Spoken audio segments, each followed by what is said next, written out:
Hello, Jeff here again. I'm getting started this half hour earlier, so hopefully I'll get to sleep at a better time tonight. I was reminiscing or thinking on how I'm so grateful for my grandkids. I had talked to Laura, my second oldest daughter, about her granddaughter, my granddaughter Sarah, and see how she was doing after tonsillitis she had. And I'm just touched that she loves baking cookies already, so says she needs to bring cookies to her grandpa sometime. I'm thankful for another easy-looking full day ahead. It turned out pretty good. Pretty straightforward. And I'm grateful for the bit of rain we had. It leaves some of the extra dry soil, but not too much to make my driving conditions difficult. Selfish, I know.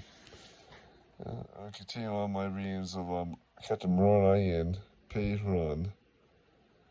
And we say the chief governor, Pei Huron, was roundly rebuked by Captain Moroni's letter.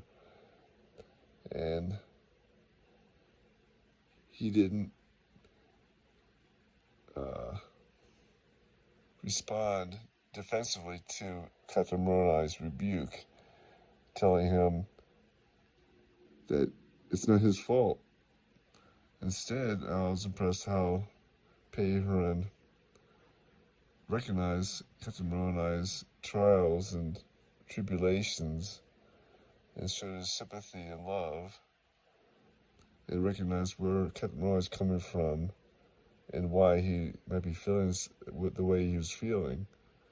And then he proposed proper alternatives or resolutions to their troubles with the rebels. And so I was just impressed by that. And he Pei Huron rejoiced in Moroni's strong heart. He trusted in him in the past, looking to him in faith and trust, the same as we recognize the Savior's blessings and develop a relationship of trust with our Savior. In both examples, he felt completely confident and trust in each of them. And that was like one of the talks from last conference out of Roman.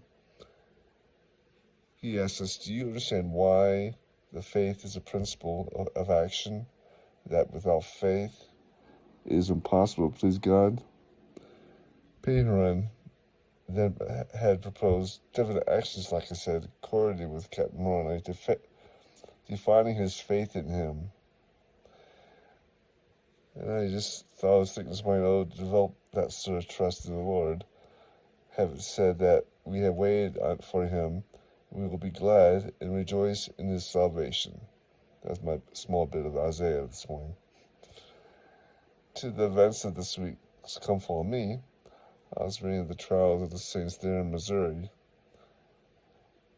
And wise comments made inflame the hypersensitive people there. Seeing them, it has just been after a slave revolt further out east. And they feared the saints' abolitionist feelings or tendencies. They had angst how the prophet, the saints there in Zion felt angst or anger or disappointment how the prophet didn't come out to join them in Zion. He said, he told them to develop the things and make it, perfect it, and then he come.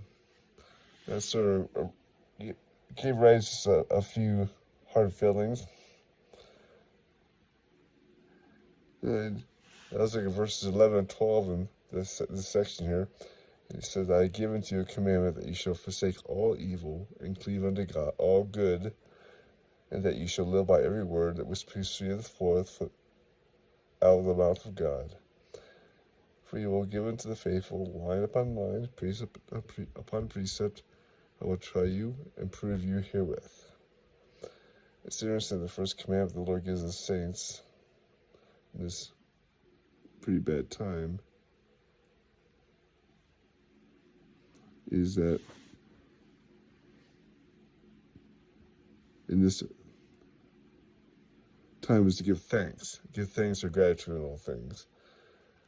When you concentrate on thanks, you receive the light of the Savior in your life.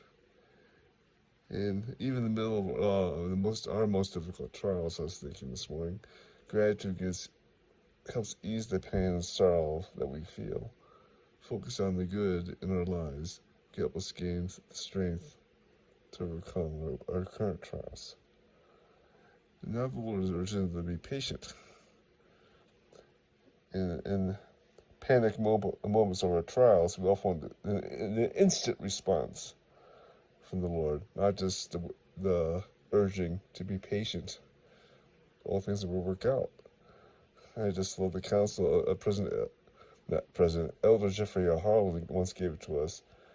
In his talk, he said, "Some blessings come soon, some come late, and some don't come until heaven. But for those who embrace the gospel of Jesus Christ, they come. It will be all right in the end. Trust God and believe good things to come." Yes, believe good things to come. Love you. Have a good night. And I know that because things will come in time. Things will work out, either here or in the hereafter. Even achieving the heaven does not mean you'll never have difficult times or hardships. God experiences heartaches, hardships, and trials, and good things. But He uses the hard times for the perfection of His children and self-exaltation. Anyways, have a good night. Love ya. Bye.